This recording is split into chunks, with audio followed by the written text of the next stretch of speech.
These two men right here are about to become extremely wealthy. This is Larry Fink and Howard Lutnick. Larry Fink is the CEO of BlackRock, the largest asset manager in the world. Howard Lutnick is Trump's right-hand man. He is now the Commerce Secretary for our White House. I'm gonna give you some insight on how I do my investments. I don't do it off FUD. I don't do it off Riddlers. I don't do it off hype. I do it off facts, figures, numbers, logic, and I remain stoic knowing that this has happened in history over and over again, and that the 1% always remain the 1%. So what you should be doing is studying what they're doing, not how they're making you feel about this, because how they make you feel is the opposite of what they're doing. And that's why people feel like crypto's stuck. It's not gonna go anywhere. And as we feel that way, they're accumulating like crazy. So Larry Fink told us that Bitcoin is a fraud. It's used for money laundering for years. At the same time, they were getting exposure to MicroStrategy, who is the number 3 holder in Bitcoin and is now a Bitcoin treasury.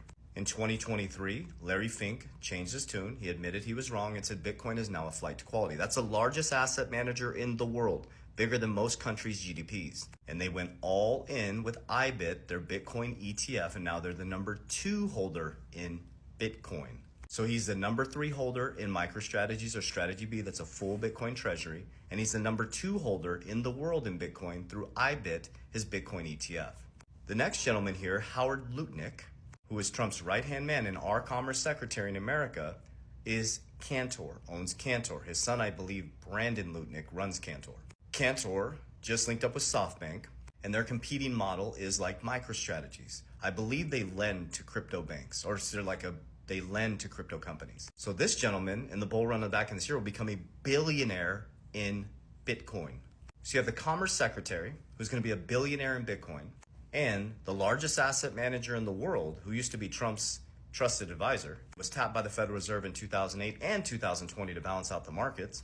That's weird. Is now the number 2 holder in Bitcoin. So now do you see why I transmute my inflationary US dollar that lost 19% purchasing power since 2020 into deflationary assets like Bitcoin and XRP?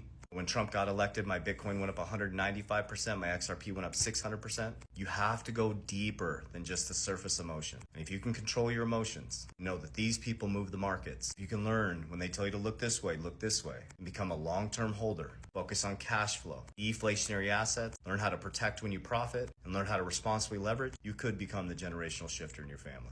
I believe in you. Warriors, rise! Pay attention.